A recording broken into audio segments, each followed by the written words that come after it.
talking, they won't be able to hear themselves. So. First, I want to share. Oh yeah, look, somebody's sharing the password, or somebody wants me to share it. See, it's just like naturally happens. I don't know. I just shared it with someone, whoever was asking. I know somebody. I know. I just shared it too.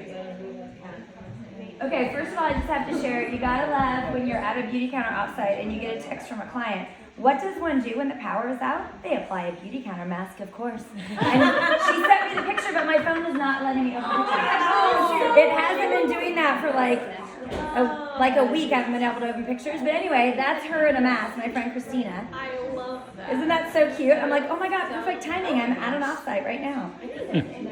And pretending that I like the picture. Oh my gosh. She just shared the password. Julie, do you have slides or do you want everyone to just look at me? No, there are some. That was last week in LA. I loved that jumpsuit. So there's just 3. There's that one. Yeah, that's fine. And then And then just hit the arrow to the right. I'll share the mobile ones too that you sent me. Okay.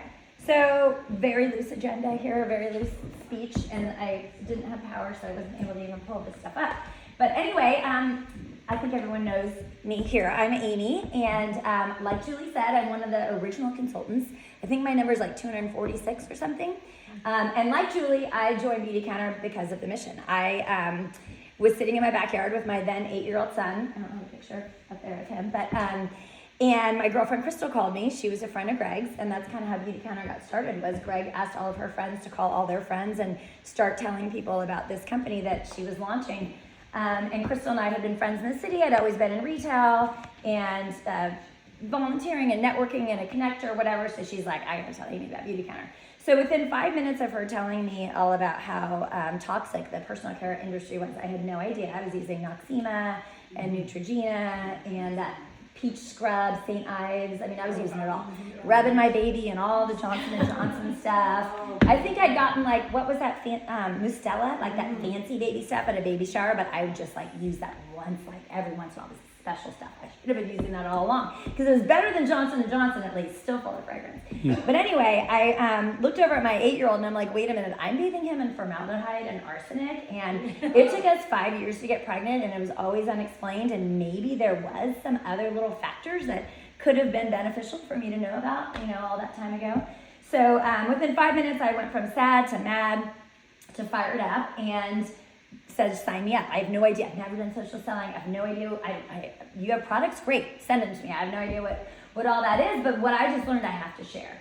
So for me, this job, this mission, this calling, this passion of mine now started with advocacy, because I knew that what I had learned, everybody I knew had to know. And then everybody I didn't know also had to know. And that's what's so, I think, amazing. And as many of us know, and those of you who are newer are starting to hear more and more, that's what sets us apart. I mean, Beauty Counter is different from every other company out there. 10 years ago, there were no other, clean wasn't a category, and now I don't even know if we want to call it clean, because now it's all been dirtied, that word has been, but we really were the pioneer in trying to create beautiful, clean products, but we also wanted to change an industry that, as Greg has said, didn't need another beauty company, but it definitely needed us, because we were here to disrupt the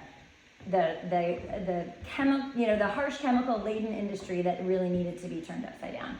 So I have to change my elevator pitch, because for 10 years I said, did you know that there has not been any legislation governing this industry in over 84 years? Well, now we do have some new legislation, so I've got to change my little pitch, but still, that's a very powerful thing to share. That for, since 1938, when FDR was president, that was the last time a law had been passed governing this industry, and that was a page and a half long. And it didn't give the FDA any ability to do anything about the ingredients that they already knew back then in 1938 were harmful. And that's just wrong. And so what's cool about Beauty Counter, obviously, is that we are here to shout it from the rooftops that we need to make a change, and government is listening. We have passed helped pass 11 state and federal laws in the 10 years we've been around, and about to pass 12. The state of Washington, when we were in LA last week, it was so exciting. In the middle of our science symposium, we got breaking news that the House in Washington had passed their fragrance law. And so now it's moving to the Washington Senate, and hopefully it will get passed in that state. So that'll be 12 laws in 10 years that we've been instrumental in helping. And you guys, when you're sitting there in a room, like listening to, I think at the time, it might have been the Ulta, the representative from Ulta, and Jen Lee was up on the stage, and you hear that another law has passed that we have personally sent texts about and emails about. I mean, that's really powerful stuff. So that's, I think, the thing that I really like to share, and my point about sharing advocacy with you guys is that our clients want to know this too, and this does matter to them. And I was just talking to Julie recently. Still to this day, I can talk about the benefits of vitamin C serum. It's my favorite product. I sell a ton of it. But when I tell somebody about the laws that we're helping pass, or the lack of regulation in the industry, or the effect of octinoxate and oxybenzone on the reefs and the fish, that's when people really, their eyes light up and they're like, wait, what? So they want to hear about the benefits of vitamin C. Don't get me wrong, still share those benefits. They're amazing. But really, when they hear about the impact that these ingredients are having on their bodies or on the earth, and without scaring them, just giving a little bit of tidbit, a little bit of information, that's when people really want to hear more. So for me, that is my favorite way to lead into talking about Beauty Counter with clients. Whether I'm at a pop-up and I'm able to do a presentation like this, or whether it's one-on-one, I really like to lead with advocacy when I'm selling or sharing Beauty Counter, because it really is the thing that I think it is the thing that separates us so much, but it's the thing that people never hear about when they think about beauty. They don't think about that when they go to buy beauty, or they go to buy makeup or whatever. It's not something that's even on their radar about how that product could impact the earth, or children working in mines or things like that. So when you share a little bit of tidbit about the advocacy piece, that engages them. And so that's why I think it's so important that while we do have great products and we do have these 5 pillars, advocacy is really something that should be first and foremost in our minds when we're talking about this business. And what's really exciting for me is that we're in a new phase for Beauty Counter. We have new leadership. We have a new huge influx of money. We have new ideas about how to present this business, but advocacy is still at the root of all of that. And I've been lucky enough to be at some meetings with some of our new leaders to hear that firsthand, and I just want you guys to know that it still absolutely is, that we are the most important driver in this business, and the mission is still first and foremost. And it may not always feel like that if it isn't top of the call, that if it isn't the first topic on the calls of the company, it is still the driving force. So something to really educate yourself on, get your head around, and share, because it's really what makes us so different, and what is changing the world, the Beauty Counter world at least. I wanted to talk a little bit about how important our voice is, and then a few points about MOCRA, which you guys have maybe heard about. That's the law that was passed at the very end of 2022. That's our first one since 1938. But we've heard time and time again. I was lucky enough to be in Washington, D.C. That's where the shirt came from that now Valerie has. Last April. I want all of us, although only 2 people from California can go, but I want all of us to try and go next year. They do an incentive every other year to send 2 consultants per state out to Washington, D.C. to lobby. It's super exciting and powerful. But between that and meetings here with Jackie Spears' office, my former representative over in San Mateo County, and then even on the Science Symposium last week, what we hear over and over again is our voice matters. The texts, the calls, the stories. They love to hear the personal stories, whatever your story is, why this business resonates with you, or why this mission resonates with you. That really matters. And I love this fact, and I'm sure you've all heard it from me before, but it only takes 20 calls, texts, emails, messages about one topic for that topic to automatically have to be researched by the legislative assistant and a report put on their they call them their bosses, but the legislator's desk for further review. So if every one of us, there's 20 of us here, if we were to call whoever the local representative here in Lafayette is today, or text them today, that legislative assistant would immediately have to start researching clean beauty, if they weren't already, and put a report on their boss's desk. That's pretty powerful. Only 20. That's it. And I don't think people realize that. Whatever the topic is, gun control, education, whatever your topic is, don't leave it just at the beauty door. Whatever you're passionate about, rally your friends. But those things really do matter, and I've heard it from Dianne Feinstein's mouth. I've heard it from Jan Schwarforsky, I never say her name right, I always think of the diamonds, but it's not that. But she's a senator in Illinois who's a big clean beauty champion. She told us that in the inside the Library of Congress, like our stories do matter. They listen to our stories, they share our stories, and our stories change their minds. I'm forgetting his name. I have his name written down, but he's a legislative aide in Washington, D.C. that works on this safety committee, and he was really instrumental in helping, he worked on, helped with California get MOCRA obviously on the radar, but he works with his team in San Diego. Anyway, he's the one that Julie alluded to. His last name was Hatfield. No, Hatfield's our guy. Hatfield's the guy who works for Carlisle. Steve Hatfield. I'm talking about the cute little, he was like Doogie Howser of Washington, D.C. Anyway, he really was. We call him Doogie Howser because he's super young, cute, like all buttoned up. Anyway, his passion now is getting clean beauty laws passed, and he works in Southern California and in Washington, D.C. But he's the one that Julie was talking about, that he never even knew about this issue until beauty counter representatives from Oregon talked to him on a I think it must have been a call, because we didn't have our trip 10 years ago. Anyway, the very first time he even heard about how unregulated this industry was from beauty counter consultants in Oregon. So, and that became his passion. And is that his whole job now? Stephen Holland. Thank you, Stephen Holland. Thank you. Yes. Yeah, and he works for the representative. Commerce. He works for in Washington, D.C. And he's the voice on this like committee or whatever. I have it all in my notes. I'll give you guys a better recap later of exactly what his role is. But that was pretty powerful to hear that this guy, who's a government employee that helps pass or influence laws, heard about us from consultants. So our voices do matter. I love these numbers right here, and I'm sure they've gone up since then. And this is just in the U.S. and Canada. We have a whole. In fact, the Parliament, I think winners were just announced. I saw that in the message. So we do the same thing in Canada. We're lobbying Parliament. They have much stricter rules, but they still have a long way to go, just like us. So just keep that in mind. When we do text campaigns, they really do matter. If you do a pop-up and you just ask everybody there to pull out their phone and text, or do a letter writing campaign, and it doesn't have to just be around the elections. I think we think about it around the elections, but we can go call in our offices anytime. We have some new people in power or in office over on the peninsula, and we're going to start setting up meetings with them as well, because they don't know us. In fact, the guy who replaced Jackie Spear never responded to me when I asked him what his stance on clean beauty was, so I actually voted for the other guy. He did, and Monique actually met him in person at an event. He came up to our beauty counter table, the guy who didn't win, came up to our beauty counter table. Laura and Monique were at a community event, and he wanted to know, tell me more about beauty counter. He was interested, and we had a meeting with his office, and he got our vote. But that's okay. The other guy, and I think he'll run again. Hopefully. And the other guy's been around a lot longer, and I think Jackie had kind of molded him, but he never even bothered to respond, and he's going to hear from us. Good. Oh, yes, he is. Because that matters, right? So the point is our voice matters, and we need to use it, and we need to vote with it. And I did. I told Kevin Mullen, you're not getting my vote.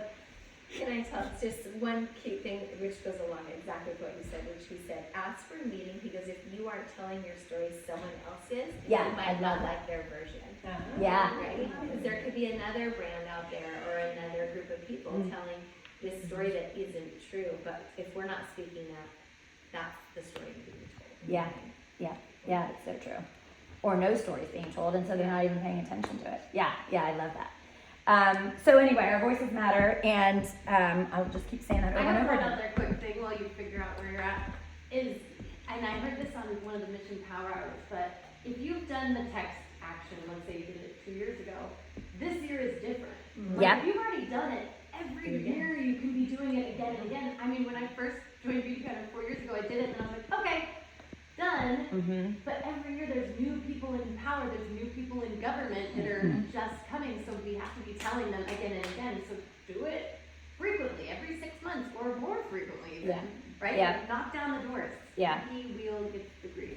And that was a big question we had, those of us who were in DC last April, because a lot of the people we met with aren't there anymore. The Congress changed. It's the 114th Congress, I think, now, or the 113th. And anyway, so our big question at the beginning of this year was like, okay, so where do we stand? And Beauty Counters, Jen Lee, who's our what she's the head of advocacy. I don't know if she's an EVP or senior VP, but she's like, we're still figuring that out. We're still figuring out who our allies are, because one of the senators who put the Safer Cosmetics Act forward is no longer, he retired. So we're still building those partners in Congress and figuring out who they are. So to Caroline's point, it's always changing, and they definitely need to keep hearing from us. And it's shocking. So we're lucky enough here in California that a lot of our leaders they are aware of clean beauty. They do understand a little bit about it, at least. They've heard about it. Dianne Feinstein was one of the original writers of the Safe Cosmetics Act that she wrote in 2015. So we're lucky here in California, but I've made a lot of really great friends across the country who I met through the DC trip, who in their meetings, not one office, and we talked to between 6 and 8 offices last April, had never even heard, had no idea that the personal care industry wasn't clean or safe, and some also didn't care. They flat out said, not important to us. Well, you know what's going to become important when 20 people call that office, because then it's going to have to be researched. So we're lucky here, but there's still a lot of work that needs to be done in terms of sharing that. So if you have friends in other states, make sure that you're letting them know how important their voice can matter if they're passionate. And they don't have to be any kind of consultant. Every voice matters. I should have done this screen earlier, but this is a list of the laws that we have been instrumental in helping pass. Many of them are in California. I know you guys have, and we heard this in the Science Symposium as well. California, I thought we were the fifth largest economy. It turns out we're the 4th largest economy. But when laws pass in California, it makes a big impact on the rest of the country in a couple of different ways. Number one, other states are like, what's going on in California? That's interesting. Maybe we should look a little bit more into this. Number two, the federal government's paying attention as well. But more importantly, things like we passed the safe fragrance bill here in California, and then also the Toxic-Free Cosmetics Act. Those are both going to require different labeling on products that are sold in California. Well, a company like, I always use L'Oreal as an example because I used to use L'Oreal. I'm not saying anything negative about them, but let's say they're creating all of their products, in their factory. Maybe it's in Indiana and they're bottling everything in Indiana. They are not going to make a separate set of bottles for what they're shipping to California. They're going to change their bottles. A lot of it's probably coming to California, and those bottles are going to go to every state. So even though the rest of the states didn't pass those 2 laws requiring more labeling, requiring them to disclose what the fragrances are, and there's 29 different ingredients that have to be disclosed now in California, all the states are now going to have those listed on their bottles because it's not as easy to create 2 different bottles for 2 different states. So, and like the Microbead Free Waters Act, that's in Minnesota. They have banned the use of microbeads. So you can't buy microbeads in Minnesota. So companies that are selling stuff in Minnesota are probably going to change their formulation for other, and it's going to trickle down to the other states as well. So we're really powerful here in California, which is pretty exciting. But the other states obviously matter too, but they all pay attention to each other. They're all looking and seeing what other things are passing. PFAS is a great example. We've passed some laws here in California, and now Connecticut and Vermont.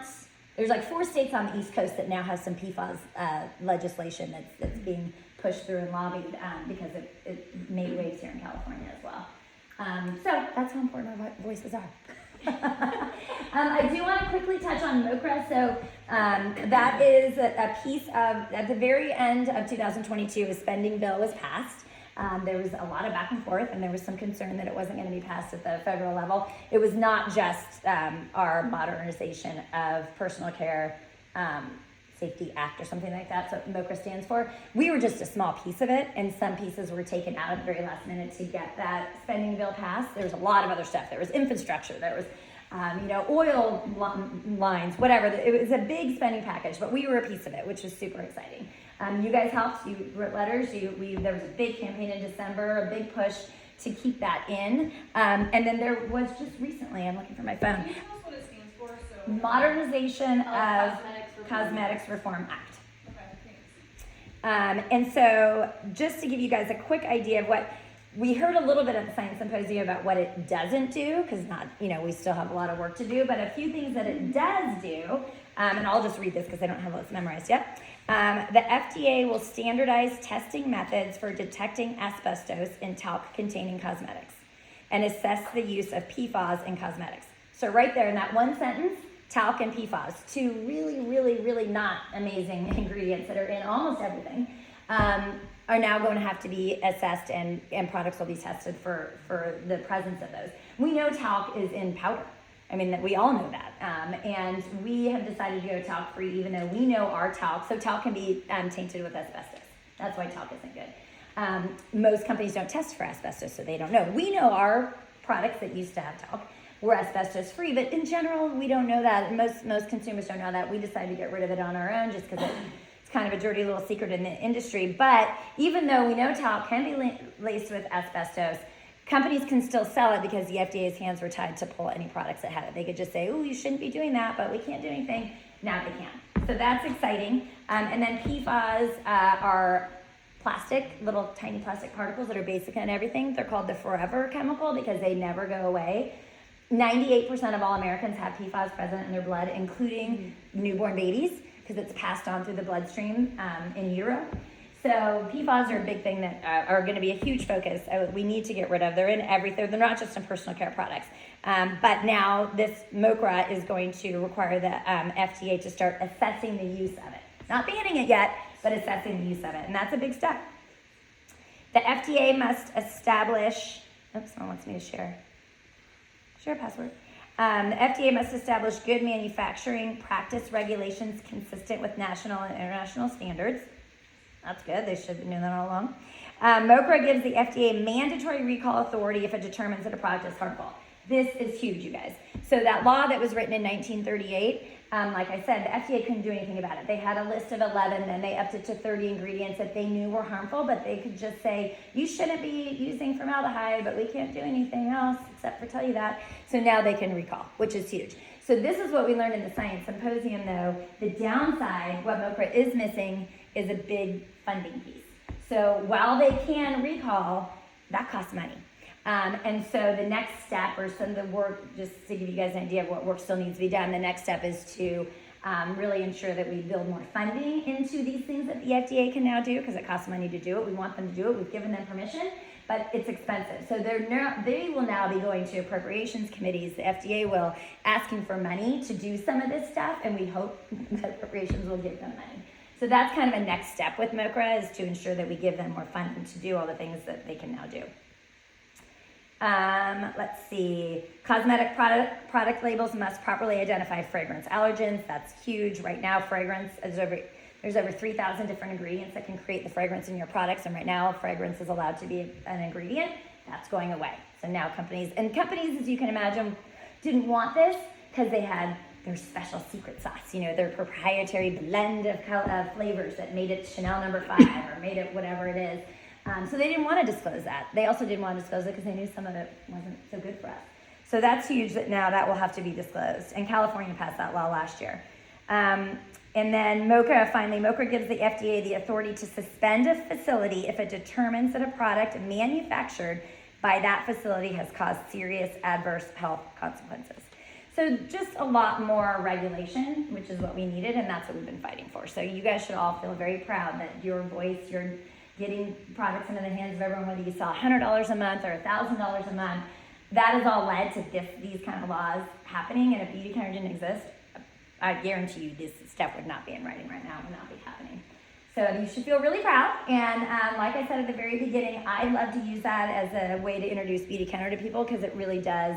People care about their health and safety more and more, especially during COVID. We saw a huge uptick of people really starting to pay attention to what is, keeping them healthy and safe and clean, and we're doing that. So that is something that we should definitely continue to be shouting from the rooftops.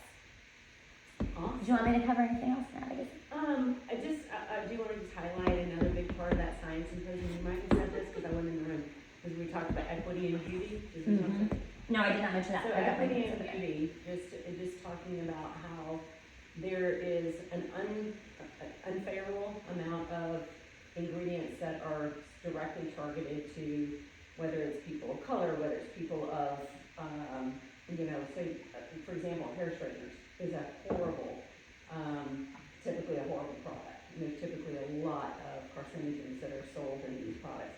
And then, like the hair straighteners that everybody doesn't just want, the off product of that is incredibly carcinogenic. So there's just all these different things that are targeted towards different communities, but especially the Hispanic communities, people of color, African American communities, and so that is just, there's more health issues in that as well as in the salons as well. As we know, like nail salons is horrible, the amount of infertility issues, children born with problems issues, whether it's, different autoimmune disorders, whatever, it's astronomically higher in different communities and in different businesses here. And so that is another thing that the government is really taking notice of, and as well as these laws that we need to focus more on making sure that there's equity, that everyone has access to safe products, that everyone is educated on the need for safer ingredients in these products, and that these companies cannot target, especially young girls, and that's part of the big issue, with some of these products that are known to be carcinogenic and also hormone disrupting and all of these different things that are causing issues in all of our communities, but especially in the people of color. So that's. And we have a woman, Aimee, I don't have her last name in your notes. She's a professor at Columbia University, and she is on our advisory board, Beauty Counters Advisory Board, and her whole life focus is this equity, well, it has become in the last 10 years or so, equity in beauty, and she teaches it at Columbia University. She has interns that work with her in the summertime to help figure out how to pass more laws to ensure that the beauty industry is equitable and fair in the way that we manufacture and sell and represent our products. So that was super exciting to hear that she also is part of Beauty Counter. She was amazing. She was really cool to talk to. But she said 10 years ago, and she said even now, she starts every semester off asking her students, hey, do you guys know what parabens are? Have you heard of, PFAS or whatever? And they're like, what? Half the class. So they're still at that, even the young generation, the Gen Zs, who really care about this stuff more than ever, a lot of them still are super unaware. So it's great to hear that, it's getting into our schools and we're learning more about it. And on that note, I think we'll talk more about recruiting later, but this advocacy piece is a great way to lead into conversations too, especially with the Gen Zs, the younger generation. I was on the phone yesterday with a young woman who's at Pepperdine, and she loves clean beauty, and she thought she was starting this conversation with me about, Beauty Counter and clean beauty and just more about products.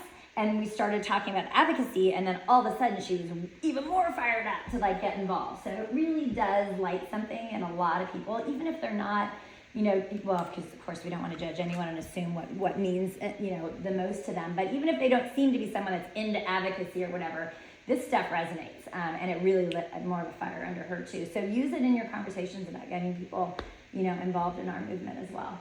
And then I was going to say one other thing about that. Oh, just talking in general about to that generation. I was at dinner the other night. The three, my son who's 17, and my husband and I were talking about the laws that were passed, and Sam had some really interesting questions and some challenging questions too about ingredients and well, do we really know it does that? And so it's really good to be talking to that generation about what their perception is and what we know, and sharing and educating, because that it matters. It'll trickle down, and they'll start to pay more attention when they do hear something. That's what it was. He heard something in the news about hair straighteners, and so my son, who's 17, so he was asking about it. So anyway, it can lead to really good dinner conversation. But that's it doesn't even have to be with your family. You give it with your friends out at dinner, and you pull out your lipstick and you start talking about it. Always bring your lipstick to dinner and pull it out after dinner. Even you, Anthony. Because it does lead to a lot of good conversations. Truly that lipstick does. And then the last thing I want to mention is Julie alluded to it, and Caroline as well. So when we got back from DC, Diana Burgesson, who lives in Portola Valley near me, and I really connected. We've crossed paths for years. We live 5 miles away from each other. We decided that we wanted to continue this momentum we had built in DC, and sharing what we learned, and just building this community around advocacy. So we have a Facebook page. Shameless plug. I can send it all to you. I can post it on our page too. But we are just a group, and we've grown. So now there's about 6 of us who are the core. Tammy from our team is part of it as well. But we do monthly calls, and we share as much as we can about advocacy. We've done some letter writing campaigns. We have great guests. We actually, it looks like we're going to have the woman from BCPP, Janet, I think she's the director, Noodleman, on our next call in April. And so it's a really fun way to learn a little bit more about advocacy and get kind of involved with other consultants across the country. So we're all over. There's 2 of us in California, but the rest are in other states. So it's kind of a fun, just little way to infuse a little more advocacy, passion, or interest, or education in your daily life. What are we? BCDC advocates? BC takes DC. BC takes DC, I think. Yeah. And I can invite you guys all too. I probably have. Good. Because I go through Facebook and I invite people all the time. I learned a lot on the last call, things I didn't know yet about Canadian law. That was a great call because we Yeah. never talked about Canada before. None of us really knew about. We were like, oh, it was so hard to find somebody from Canada to get on that call. Thank goodness we finally got Chelsea Chelsea. did She was great. Yeah. Wait, so one for 2022, 2020 and 2022, is that another one? Maybe that's a different one. Let me see. Sorry. No, you're fine. No, it's neither of those. Those are like groups of people who are going to DC that just created a Facebook page. Oh, here. Oh, someone. You're already on it. Yeah, I invited a lot of you guys already. I'll put it on our Facebook page too. Okay. Any other questions about advocacy? Let me know. So I have one question. Yes. So when people call their local office, so just kind of tell me how. Oh, that's a great question. It can be a very short conversation, and and a lot of times you won't get a live person. Sometimes you will. I shouldn't say a lot of times. It depends on the office. But if you get a voicemail, leave a voicemail as well. But what we recommend you say is, "Hi, my name is Aimee Swanson." You do not need to, if it's a voicemail, I'm not looking for a response. You do not need to call me back. I just want to share some information with you. I'm a constituent in your district. Thank you. What's the word I'm looking for? And I would like you to support the Clean Beauty Act, or if you're calling about a California law, if there's one being, voted on right then, you could be very specific about the law, or you could say, I'm a constituent, I'm really concerned about PFAS. I would like you to look into this topic more. It matters to me, and I live in your area or something. Like, it's super simple. My name, I live in Redwood City, California. I'm a constituent in your district, and I'm concerned about PFAS.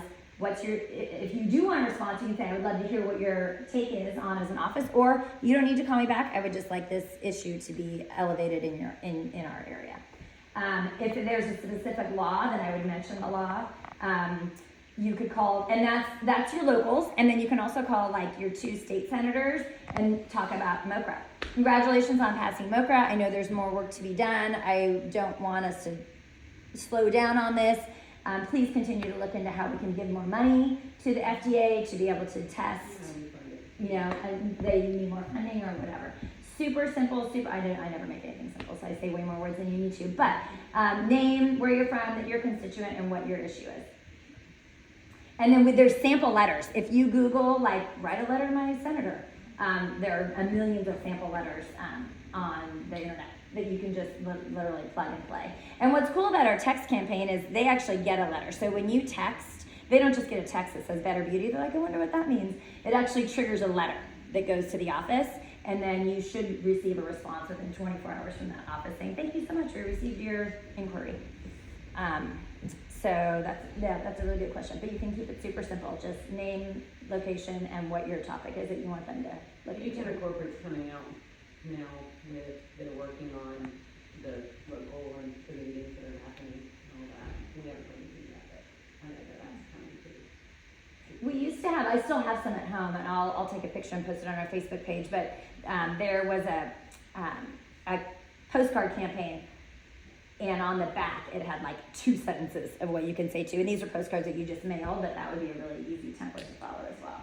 And then I think we have some examples on our BC advocacy panel page.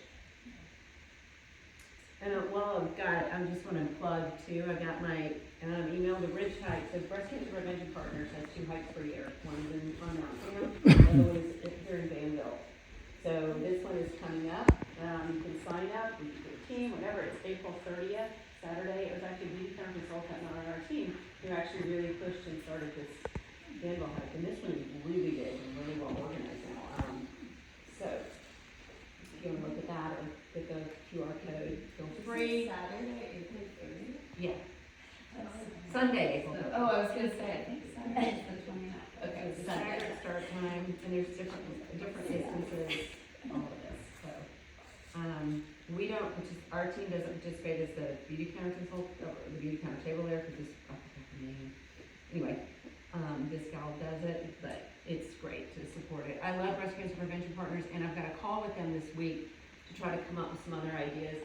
So if anyone is interested in doing something and having BCPP speak, they have amazing speakers. I mean, I had a thing here and had such small little participation from, invited the whole community, RNOs. They were amazing, but we really would love to figure out how to get people to these events because they're so educational and these women are so smart and these are scientists who know so much. I mean, like, I was like, so what products have, you know, what's the, was it PFAS or what was my question about, the most toxic cosmetics? And she was saying it's long-wearing mascara and long-wearing foundation that's got PFAS in it. So, you know, she's like, that's the two number one things you want to tell people to avoid, just going to buy at the Walgreens store or whatever. Which one, what's the brand? She just said in general. In general. Yeah, because it's typically it's plastic.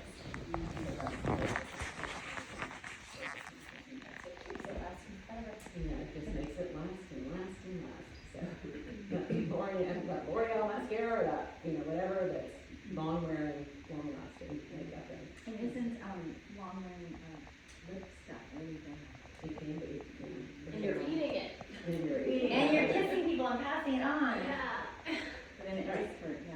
So I think the next on our agenda, we're just do one more segment and then we'll break for lunch, if that's okay with y'all. Is that cool? Are we doing that? Thank you, Amy. That was fantastic. Thank you. Oh, sure, that was very, yeah. Yeah, thank you. So these were all of our beautiful shots. I wasn't in these, I missed the photos, but I love the shots. These from, I mean, does that woman look abundant or what? You know where I found that? There was Birthday there's a girl. beauty counter girl, busy raising kings, and she models for Express. She's a brand advocate for Express. Yes. Oh, really? I haven't even shopped at Forever, but I was like, that Yeah, is the cutest jumpsuit. And so I mean, it's a jumpsuit. It's a jumpsuit. It looks so perfect on her. And she modeled that one and a red one and all these, and I was like, I love that, and I don't normally wear that color. So So is this you? Is that Yeah, you? this is, you weren't on my DC page even. All right, I'm going through and inviting all you So guys. just hit the right arrow if you need there's to one change the more slide. little thing that comes at the top, but I can. Whoops, there we go. Okay. So I'm going to talk about abundance, but I think most of you or some of you know my story. I'll try to tell you like a quick version just for those of you who are newer. I have been with Beauty Counter for a little over 6 years. And originally, I had no interest in a job. I was literally, I was trying to use clean brands. I had, I kind of cleaned up my health back in my 20s, and I grew up with very overweight kids. So around towards the end of college, I lost about 50 pounds, and I really Are you started. kidding me? I didn't know that. Oh yeah. And so I lost a lot of weight, and I really noticed what food was my fuel, and that food made me feel so different, and being active made me feel so different. And so I cleaned up myself, and then it wasn't until my kids that I started cleaning up the products I used to clean the house, and the things I put on them. I had no idea that this stuff was bad, right? And even if I did, I just wasn't paying attention to it. And I started learning a little bit more through my sister-in-law. She's a huge health advocate. She's on our team too. But she was teaching me a lot, and I started using a clean beauty brand that was at her work. She's a hairstylist. And then that woman went back to the corporate world. I couldn't get access to that because you needed to buy it from, I guess, a consultant. I didn't even know the name of it. And I just remember she was doing my hair. She's like, "Oh, you should talk to Aimee Swanson." I'm like, "Who's that?" Whatever, I really didn't know about that. The funny was, the minute I saw Aimee, I was like, "Oh," she goes, "Oh, what was that council that you were part of?" Oh, San Mateo Council of Parent Participation Nursery Schools. Yeah, so she had actually SNCPPNS. She was a huge advocate for these play-based preschools in our area, and had come and given a talk. I go, "Oh, I know exactly who she is." And she said, "Well, she sells Beauty Counter." And I'm like, "Okay." So I ended up reaching out to Aimee randomly, go over to her house. Her son Sam played with Finn, who was probably 2 or whatever at the time, 4 or 3, for a few hours. I intended to be there for 30 minutes, and I stayed for at least an hour, maybe an hour and a half. And I left with what was it called at the time? It was counter time, wasn't it? But it just was in a You went different counter color. time, and then it went to rejuvenating, and then it Yeah. was the then it went So, back to counter. I left with a whole line of skincare. I had no interest in changing my makeup, right? Like I just wasn't gonna do that. But I left with a whole thing of skincare, and I just was like, it was a little bit like, okay, I'm doing this and trying this new thing, and I loved it, and it worked, and I really loved it. It was really hydrating. I have really dry skin, so I loved it. I wasn't interested in doing this at all, and I had a job. I was teaching workshops for women to communicate with men better, and I worked with Carol Ann. She was often at the workshops with me, helping out our staff, and Kat has taken the workshops, so I knew Kat from that community as well. So and Lisa too. I'm like, who else in here? So I loved my job. It was my dream job. I only flew around the country on the weekends to teach workshops. Got to meet with my kids all 5 days a week. And I was going to do that until I was done working. And then all of a sudden, the woman who ran our company said, I'm going to actually do everything online. And this is pre-COVID. She's like, the future is online, and I'm going to not do any workshops anymore. There's so much work, the production staff, everything. But y'all have a license. You can do whatever you want with my work, because you've worked with me for so long. But yeah, and basically, you're out of a job. Oh my God. So like I knew I needed something super flexible because my husband traveled all the time for work, and we have a really busy life. And my mom, who's in her 80s, lives with us, and I was like, somebody needs to be flexible. I still wasn't looking for work. I was like, what am I gonna do? I was not interested in this at all. I'm not a sales kind of person. But I am a passionate person, and I can convince you if it's something that I love, right? And so I really wasn't into it, and then I had placed a large order with Aimee one day, and it hurt. Because I wasn't working, or I knew that I wasn't going to do it. I can't remember exactly what phase I was in, but I was like, oh. And so I just called her, and I was like, would you be willing to talk to me about like what you do, and like how much commission did you actually make? And she made me asking like, how much do you make a month? Like I was really like asking all the questions because I was going to be looking for work. I still wasn't ready, right? Until I had a conversation. There was a woman, we were at a kid's play date, and somebody said, what do you think you're gonna do? Like your work's over this month. I think it was like just ending. She goes, what do you think you're gonna do? I'm like, I don't know. I was like, but I'm kind of thinking about this one thing. And I brought it up, and the woman who was at the play date goes, me too, I'm interested too. And I was like, oh, are we in competition with each other, right? I had this moment of, and everything I taught was about ending competition between women. Like, that we would never ever be powerful if we are like competing with each other and pulling each other down, right? But of course, like the animal inside me is like, And so I was like, and it was funny. I went home. I told my husband that night. I remember it very distinctly. It was a Friday night. We had like a super late steak dinner, just the two of us. And I'm telling him, and he's like a VP of sales, and he's like, you need to join tonight. Like, she is going to take all the business. And I'm like, what? Like, can you call her right now? And I'm like, where are you dinner? I texted Aimee like at 9:30. I don't even remember my text, but anyway, by like the next week, I had joined Beauty Counter, and I ran into that woman again, and she's like, oh, I joined too. And I was like, oh. At this moment, I'm like, she's going to take my people, And then it was funny, we were at a school auction, and I had a drink, and I was like, okay, I'm just gonna go be a good person.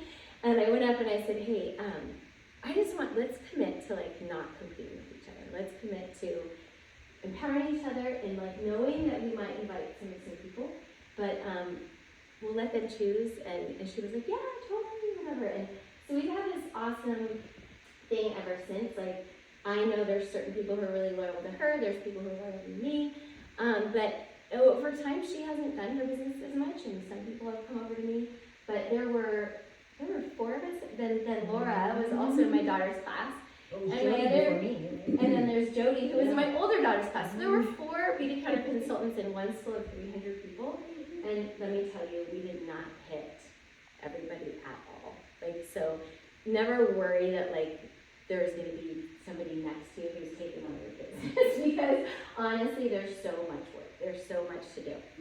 So initially I got into it because I didn't want to make any big orders again and have them hurt. That was initial, like, like you said, your why has changed so many times. That was initially for a discount and like to see if I could make enough little side money. But over time, it's turned into so much more. So I have PCOS, which is the most diagnosed fertility disorder. I didn't have to do a lot of fertility treatments to get pregnant, but a lot of women who have PCOS do. I ended up being really, blessed and having 3 kids, but they were definitely more spaced out than I wanted, and it was, hard. So one of the things I learned in researching it is that in utero, I've passed on the sort of, I've upped my daughter's chances of getting it already, right? So knowing that then like really made me more passionate, and now I can tell it because I am so fired up. I don't want any women or men to suffer through this, but also like my girls, I want it to be clean for them, and also my son now. Like the time he was so little, I wasn't really thinking about it, But it was also because at the same time, my daughter was starting to get presents, right? And they were from Claire's, and they were from Bath and Body Works. And I would smell things all the way in my kitchen. I was like, this is not good. Like, if I can smell it in my kitchen, it can't be healthy. And I was reading, that was initially what got me into cleaning prior to Beauty Counter, was like, I started researching on the EWG, on the skin database, certain ingredients that were in like their things. And it really upset me. I was like, I can't believe this is being marketed to my books, right? And it was like the bright, sparkly thing that everybody gave you for your 11th birthday. It was like terrible that we were putting those chemicals in young girls. So I was really passionate about it, and I didn't recruit right away. I mean, maybe like 6 months later, but it was like my sister-in-laws, it was like people that felt very safe.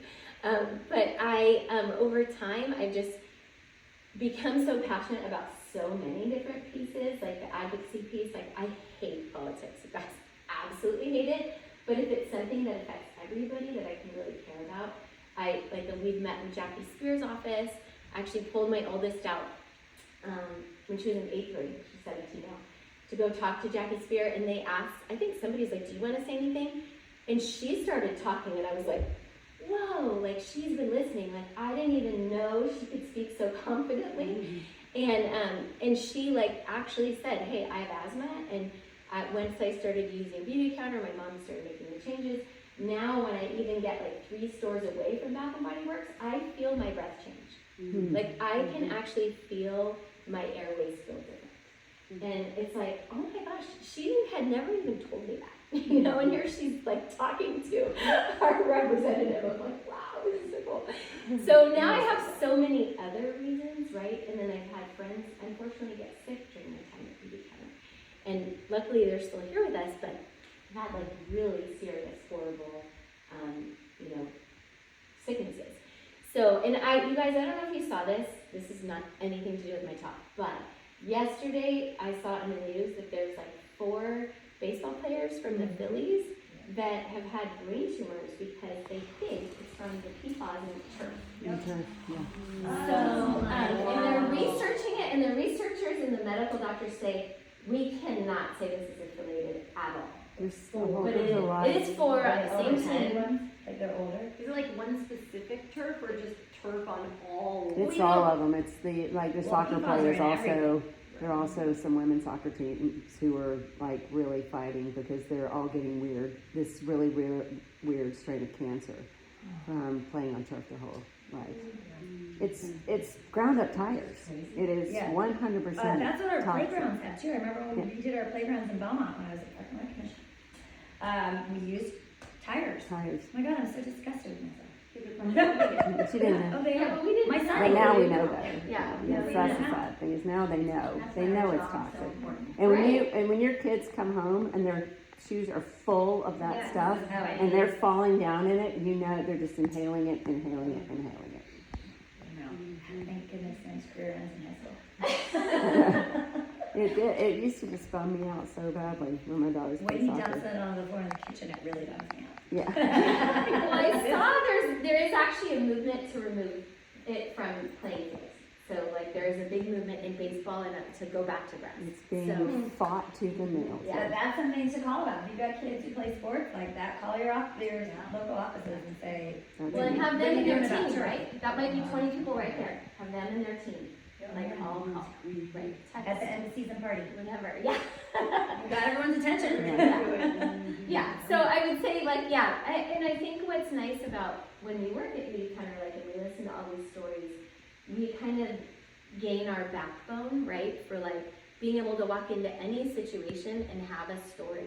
And our story might be different, right? Like it's like, if I'm with young girls, my story includes some stuff about my own children. If I'm with women with breast cancer, it includes some things about that because now I've had clients who've had it, right? And so I just think like, if you're new, just keep paying attention, keep sharing your story because it does resonate with somebody, you know, and it will grow and change over time. All right. So one of the things that I started my business with was I wanted to come from a place of abundance. And because I believe that when we are abundant, it comes back to us, right? Like if we're abundant with compliments, it usually comes back. If we're abundant and we share our resources with others, it usually comes back to us. So I love this. I found this yesterday from Marianne Williamson. The key to abundance is meeting limited circumstances and unlimited thoughts, right? So if you look at the picture on the left, it feels so like expansive and wide and like I can go there, right? But then you look at this comparison, this scarcity, like looking at like, right? If I was looking at like those 300 women at my school, I'm like, oh, she's gonna get them all, right? Like, it's like there's just no abundance, right? But so I wanted to come from a place of abundance, and before I go into some ways to look at your life abundantly and look at your business abundantly, just ways that I've thought about this all along was I want to be like a Nordstrom's. Like I want if somebody has a return or, you know, like I don't know if you know this, but like if you buy your jeans at Nordstrom's, they will tailor them for free. But you can also buy your jeans from someone else and they will service you. They're going to charge you, but they will tailor it for you. And so I wanted to be like that. I wanted if somebody else said, this is what I want to use, I'm not sure I'm ready to switch to Beauty Counter, but will you help me? I wanted to be their Nordstrom's. I wanted to still help them, even if they weren't ready to use Beauty Counter. And then I also wanted to not sweat the small stuff. Like when somebody bitched about shipping, I'll pay your $6.95. Because you know what? If you become my forever client, I'm going to make way more than $6.95. And I do have those people that never want to pay $6.95, and they will only order when I'm having a pop-up so that I can have it all shipped to me. Or they'll say, next time you place an order, can you add this? And I'm like, oh, so I'll buy it for them. And then they'll say, oh yeah, you do that, I could have waited, but I'm like, no, I want you to have a product, and then they become less tied onto the $6.95 because I've just given them $6.95, and then they realize $6.95 is not that big a deal, right? But people get really upset about little things, and we don't know why, right? But I've just noticed over time, it's often the people who have the most money and the most resources can get upset about the littlest tiniest things that they really, really care about. That's so true. You know, but like just helping them through that, I think I always wanted to be like, I wanted them to not take the easy route and drive down the street to CVS, right? Like, so if I need them to not go to CVS, I have to make it really easy, right? So that's where I wanted to just always come from a place of like, I will be abundant with you, and then hopefully you'll stay like loyal with me. And so far, it's worked pretty well. And even people who've left, like they don't use Beauty Counter anymore, they'll come back in like a year and a half, and they're like, my skin is such a mess. Oh my gosh, it's never been as good. And I'm not making this up, it really is. It'll be like, I actually need Beauty Counter again. I'm gonna do this. Or the other day, my friend had breast cancer. She's still in her like maybe second year of remission, but she placed this huge order on the last day of our sale, and I was like, oh, she goes, I've actually been waiting, and she hadn't placed an order in a while. She goes, I needed a bonus check, it actually just came today.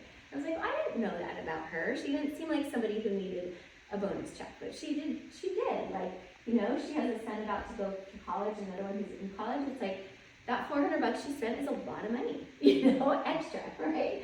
She could have gone to CVS, right? But I think because I'm always trying to give that abundance flow, like, that's what she wants to spend her extra money on, and I feel good about it because I'm not selling her something that, like, I'm doing it to make money. Like, I really care about her health and well-being, and I want her and her boys to be healthy, and yeah, and I want them to have their mama for as long as they can. I want her to be a grandma, right? Okay, so let me, yeah, go ahead. So I looked up, I found these great 10 steps to develop an abundance mindset, and they're tiny, so I will read them for you. But I found them on the Chopra website, which I've been to the Deepak Chopra Center, which is down in Carlsbad-ish area, California. And it's really, really beautiful. It's a really beautiful, peaceful space. I actually was just there for a different workshop, but I walked in and shopped and stuff. So I didn't like go to a place there, but I really loved all of these points. So one was, and I really think this is, a lot of these apply just not necessarily to our clients, but to our mindset each day, right? So recognizing the power of your thoughts. So take time to notice what type of thoughts are circulating in your head, and begin to make a conscious effort to shift your thoughts towards abundance. We can send these to you as well. Yeah. So just make a conscious effort to shift your thoughts towards abundance. The action you would take is if you find you're getting less than what you want in any area of your life. You could ask, like, are my thoughts facing scarcity? Or are fear and scarcity? If so, it's like, well, what do I need to shift my mind to abundance? Right? Like, how do I need to shift my mind to abundance? So just noticing the power of our thoughts. Sometimes we're so like about, like, you know, I'm often like that about my time, but I think that comes up in one of the next ones.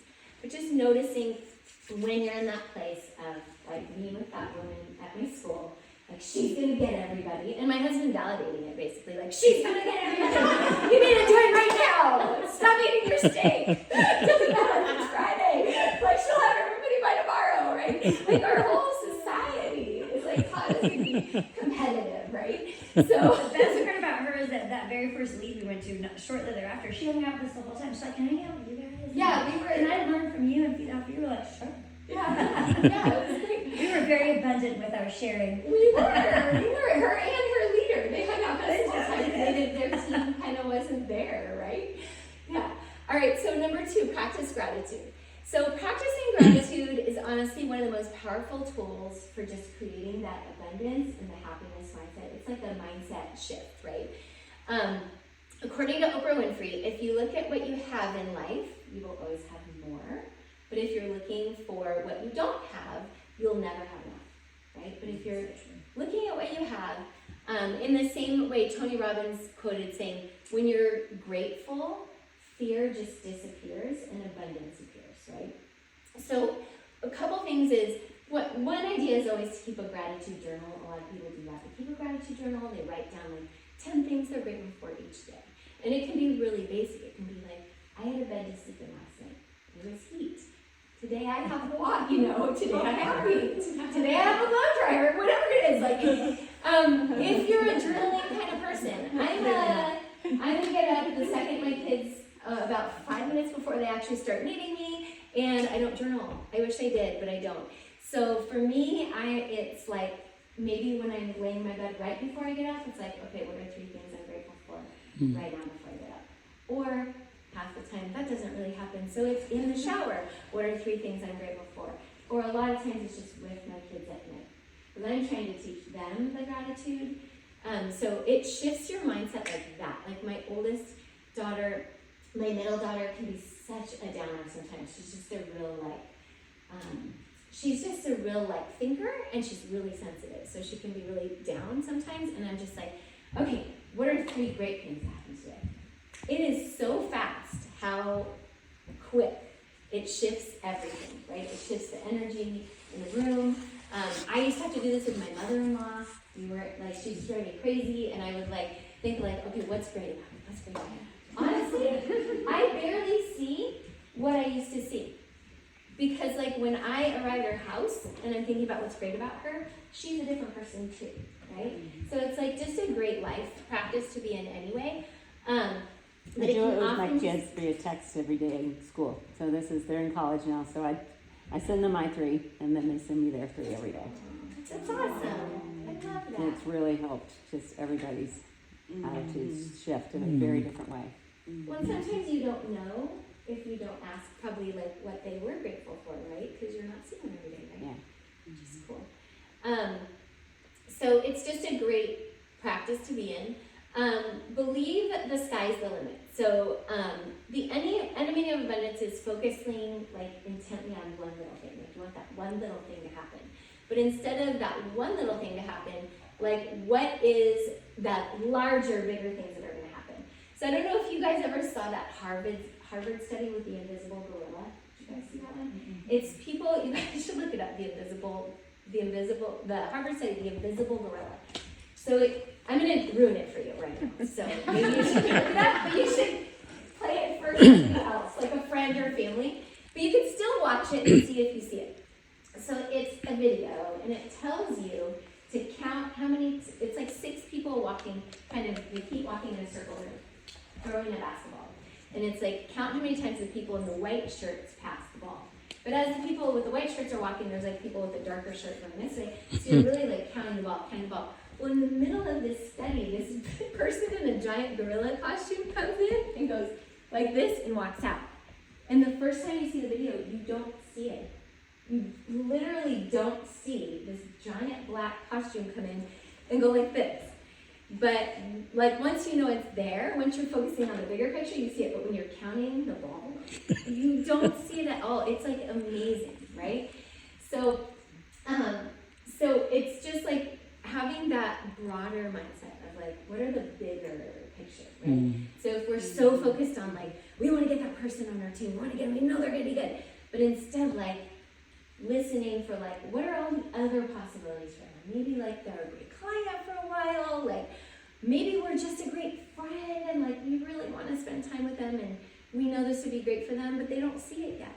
So like but if we're totally focused on like getting them on our team right now, like they're gonna be like, ooh, that's gross, right? But if we have that more abundance mindset of like all the possibilities for that person and just allowing them to do it in their own time, in their own space, then it like we're opening that possibility for them to step into that.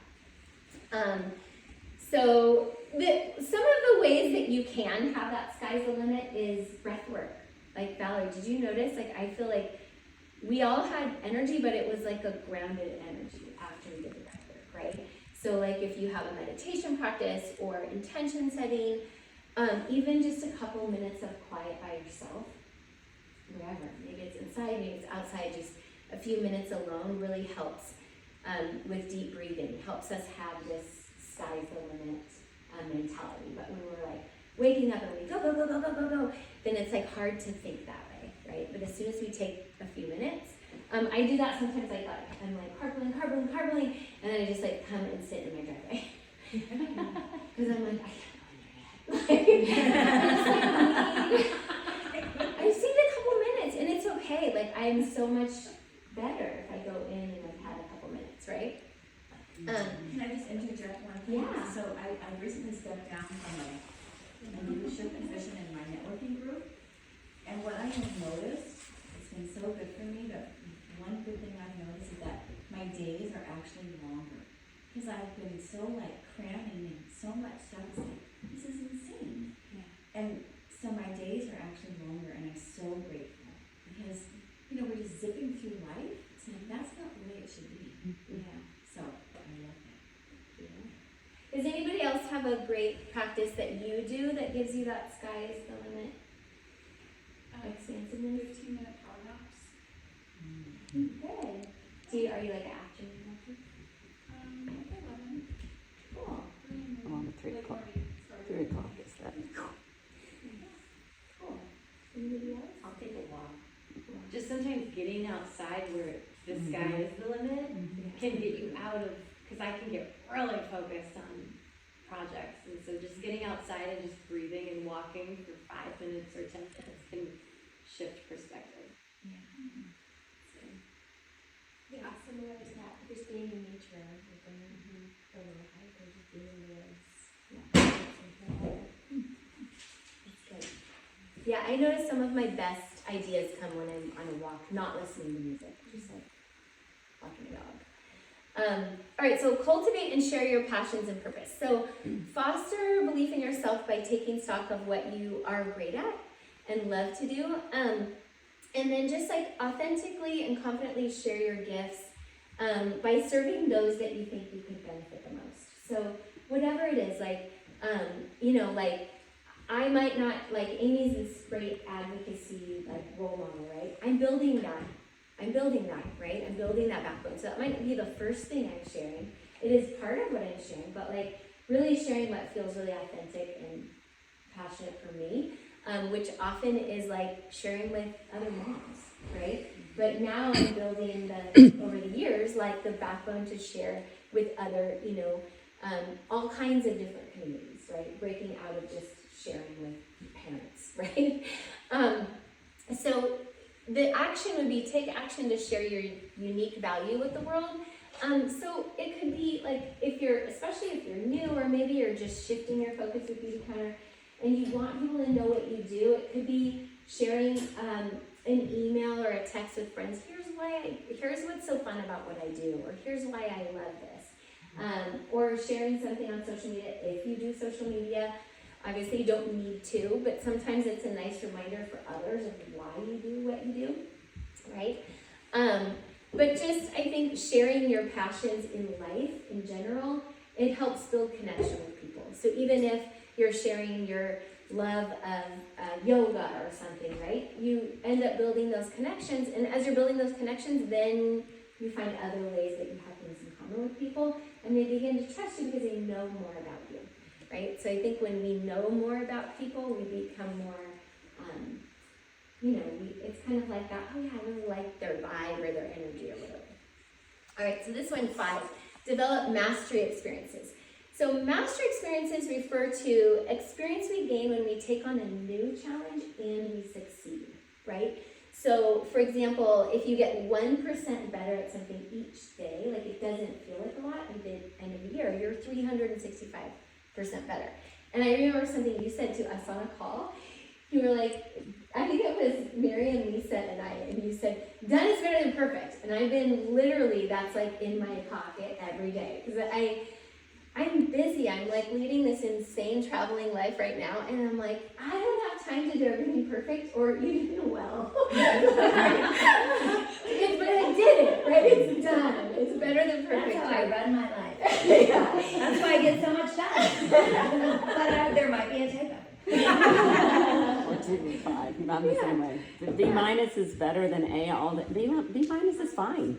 You don't have to be A plus Well, not when you're a everything. junior in high school. Well, that's different. But where we are now, B minus works fine. And you get it out there. Get it out there. It doesn't have to be perfect. Next year you get a B minus. Yeah, and then the other thing too, I think, is that like we, sometimes we're fearful, like we don't want to do the text pop-up, that feels weird or awkward or whatever, but like once we do it, we mastered it, then it becomes this mastery experience that we can then build on, right? So like, And share. you have that pop up and it doesn't go that well, but instead of going, oh, it didn't go well and I'm no good and it's like, okay, what were the things I learned from, oh my gosh, I actually did it. I did the text pop up. So it's like, that's amazing, right? It's something I didn't do before. I didn't do the technology before. And then it's like, okay, I did it. Okay, so the next time I'm going to invite people in a different way, or I'm going to invite them earlier, or whatever it is. That's half my problem, not giving people enough time. But, it's like, right, I'm having to pop up in 4 days. I wonder why I wasn't so successful. But I did it. Done's better than perfect. Maybe I had 3 big orders. They were better than none. So, hey, I can celebrate that because I was doing the best I could in that moment. So this mastery experience is just like looking at one goal. So So like one thing maybe you want to accomplish, and then breaking it down. What are those little steps you want to take to get there? Can anybody think of something right now that you're like, this is what I want to try to Yes. do next? So there was a 40-minute, I think Valerie shared it with me, this 40-minute free tutorial on how to do reels, and it was like in the back of my head. It was just like bugging me, and I was like, I need to sit down. And finally I just sat down, and I just like practiced every little thing that she taught us, and it was like, yeah. Will you share that? Yeah. I'll share it. Yeah. Yeah, it was awesome, because it was like, I knew that it's possible because everyone else is doing them, right? It's like, okay, like you just have to sit down, you have to figure it out, and yes, I'm not perfect, but I did it.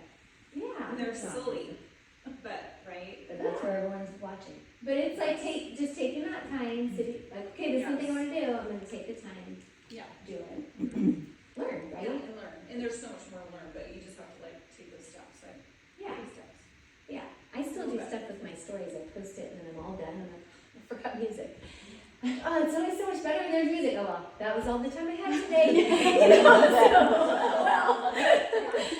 All right, we can move to the next one. All right, so 10 steps to develop an abundance mindset continued.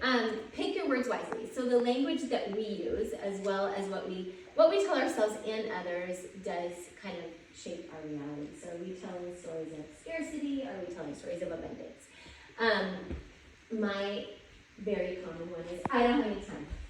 I don't have enough time. I wish I had another day. I say that all the time. Like at the end of the day, I just wish I had one more day. Like before whatever, before the next thing, before I travel, before somebody visits. But like instead is, I did all the really important things today. I have enough time for the really important things in life, right? So like even this week, I really hadn't done enough for my beauty counter business.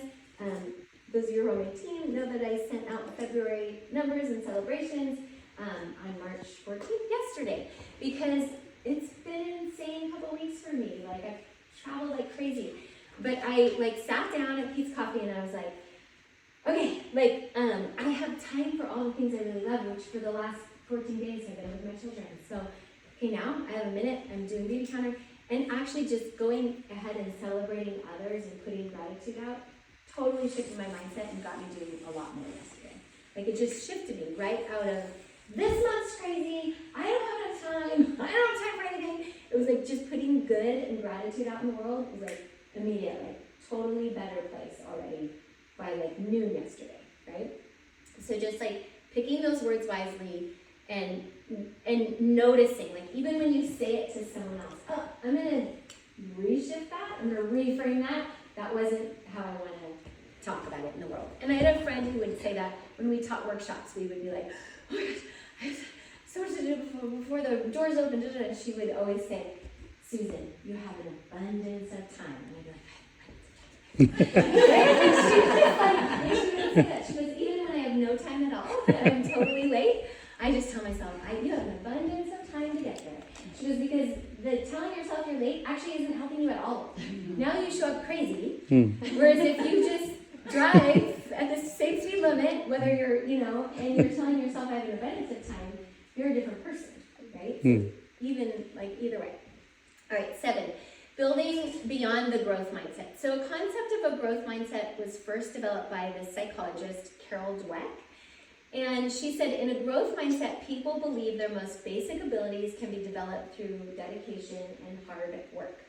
So brains and talents, that's just the beginning, but it's like putting in the grit is how you really develop that growth mindset. So that view creates a love of learning and resilience that is essentially great for accomplishment. So growth mindset is directly related to an abundance mindset. So just being open, like the action is like being curious about people and their life experiences, being curious about other leaders, being curious about people who maybe are on your team and are brand new and know way more than you about certain things. Like you, Kat, like you've taught me so much, and it's like, but if I had that closed mindset of like, oh, I'm her mentor, then I would not learn all these amazing things and we wouldn't get to share your amazing gifts. Like you did that awesome training for us on, how, like, what's it called? The host. I forgot.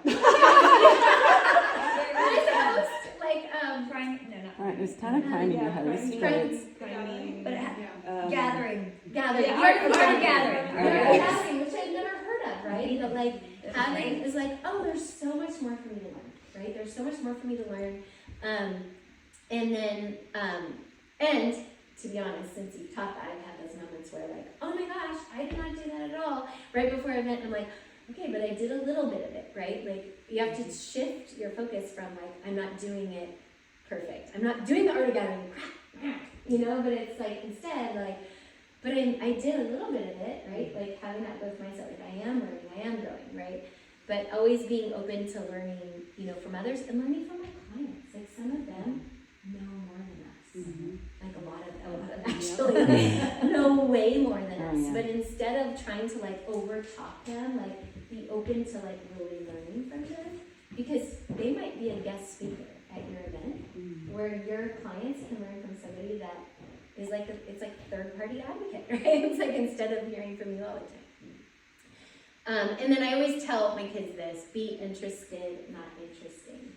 And my daughter told me that, she goes, "Oh, Mom, I know that, but it's so hard. I really like to talk." I'm like, "I know, me too." I know, me too. It, you know, just like really be interested in others, and it really makes all of us grow so much more when we ask really good questions. All right, 8, think like a beginner. An abundance mentality craves learning and growth, even about topics you feel you mastered, which I feel like we kind of covered in the last one. But it's having that attitude of openness and enthusiasm and like override any like existing preconceptions you have. Like, oh, I already learned that, right? There's gonna be so much more to learn. And fortunately or unfortunately, things are changing all the time, so there's always more to learn. Sometimes you're like, oh darn it, I thought I was done. But so yeah, decide. Yeah, like decide to learn something new. You know, in place of like learning a new hobby, learning a new language, learning anything to just like expand you really helps, and also expands your community, right? And listening to people in a new way also. 9, notice the good. Humans have a tendency to notice what's bad more easily than what's good. So we actually, I read about it last night, our brains are actually wired that way because evolution taught us to see the bad and attack that, right? And that actually got passed on through our DNA. So it's almost like we take this leap of courage to see the good, but like people who see the good and have that mindset have a lot longer lives and healthier lives. So it does benefit us all, right? And we're gonna have those days where we always see it negative, but like being able to like step out of that and notice when we're doing it. So the next time you have like a perceived problem or something that doesn't seem to be going right, look at the larger perspective, like why isn't it going right, instead of having it all be those little nitty-gritty things. So focus instead on what is going right, and then brainstorm areas like to improve, right? And then 10 is speak daily abundance affirmations. So research suggests the use of positive affirmations can improve your problems and decrease stress. So using affirmations about abundance can shift you from scarcity to abundance. So one thing you can do, actually this great woman, Allison Armstrong, who I did my training with, she would always say affirmations are great when on a blank slate, but on top of a bunch of they're nothing, you know? So like if you have a bunch of crud there that you need to clear out, like maybe it's about you, maybe it's about your friends and why they don't care about beauty counter, or like maybe it's about whatever, just like writing all those things down and getting them out of your space before you say those abundant, you know, affirmations. But just anything, it could be, so one of the things says like, write down what you think's gonna happen from your voice of fear or scarcity about something, and then write down the opposite of what those fears are, right? And then so like first you write down all your fears about, it could be about beauty counter, it could be about a person, it could be about somebody in your family that you're not getting along with, right? First you write down all the things you think are gonna happen from fear, and then you write down all the other possibilities, and those become your affirmations, right? So you can certainly research affirmations online, they're easy to find, but if you have really things that are personal to you, that are in your space, and you write the opposite, that's gonna be more powerful. That makes sense? Does anybody want to share anything, like anything you're noticing, or anything you feel like you would learn from this? I love all that. Yeah. You can send us a Yeah, we for can sure. share this. It's a Google Drive. We should put it on our Facebook page. Yeah, we can share all that. I don't know if any of you guys ever listened to Mel Robbins' podcast, but she's become one of my favorite go-tos lately. And there's one that I listened to the other day that's so much of this. And so one of the things that she talked about in that was that confidence. Like you say, I'm not confident enough, or I can never be Aimee. She's so confident. And her whole point was that confidence is just action. It's just when you take action, you will become more confident. That's it. It's not, there's no secret sauce. It's that she takes action. So therefore she's confident and becomes competent. It's kind of like you're talking about your affirmations. It's just, it's getting out of your comfort zone and doing something to challenge yourself and then becoming more competent. It's practice. It doesn't have to be perfect first time. And it's also practice. So it's like first time you said something in an advocacy or in a meeting, you probably practiced it a little bit before you sat down with that senator, or maybe you didn't. But I will say, Comes natural. But I use that example with recruiting. Like the one year I decided to ask someone every day to join my team. I built so much more confidence and resilience against the no's because I was doing it every day. So it really does work. and that's what built your confidence. It wasn't that it doesn't mean that Amy's the most confident person in the world. It's just when you ask somebody every single day, she's right. You will feel by day 100 and 300, you will feel pretty darn confident in your ability to ask someone to join your team. And it just becomes easier and less personal. Well, it's always personal, but you don't take the no's as personally because you're like, you're last. Anyway, next. I got 65 more days. Oh, but you're still staying on my list.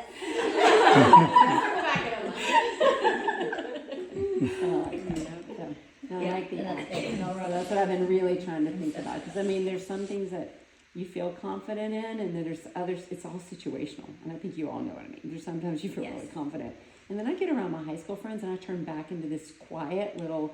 Like I fall back into the role, like you do with your siblings sometimes, where you fall into these roles, and you're like, where did my confidence go? Why am I acting like this? So it's just finding your voice again in all these different areas. So.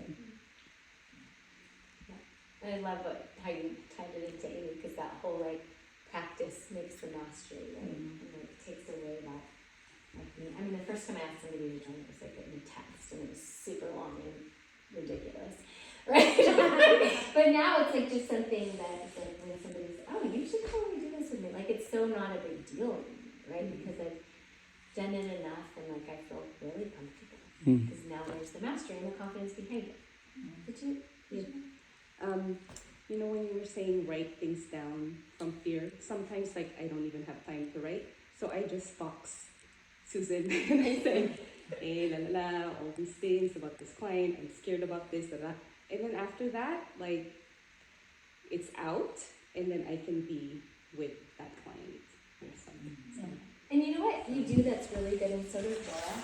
You both will be like, I don't know, it's a, like a little, I don't know, you don't really have to do anything about this, but just put a little one. like she's not looking for me to bandage it up, she's just like, I just have to get this out of my space. And Laura will do it. I have like no sales right now, so I just want to put it out there in a box, because usually I get a sale when I do that. And she gets a sale like an hour later, she goes, I'm glad I did that. But sometimes it happens so many times. We have to get that like scarcity even out of our energy field, you know. Yeah. That was awesome. Thank you, Susan. You're welcome. We'll take a break and have lunch. Who has to leave early today? And what time do y'all have to leave? I have to head to San Jose for So I'm just